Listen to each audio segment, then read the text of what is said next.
In the design section, a third tab from the right is named as the components tab.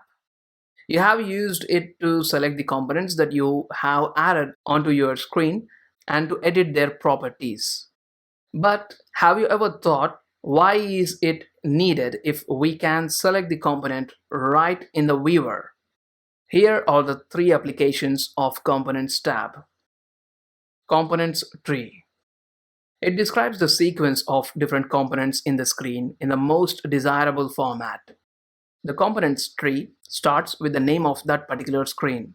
Each new screen has a different components tree.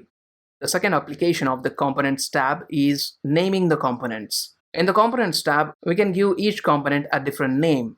For example, here we have button 1, which we can replace it to add button.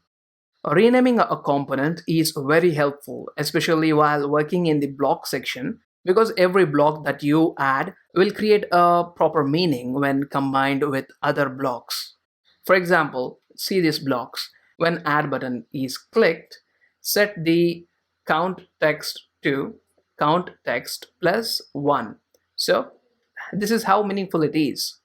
The third application of the Components tab is deleting the components. To delete any component, you need to select the component and then click the delete button available in this tab. It will ask for confirmation before you are going to delete the component. So these were the three applications of Components tab, and hope you will apply all these things while you are actually working with App Inventor, because it will truly reduce your time while understanding the blocks that you have used and also while arranging the components that you have added onto the screen.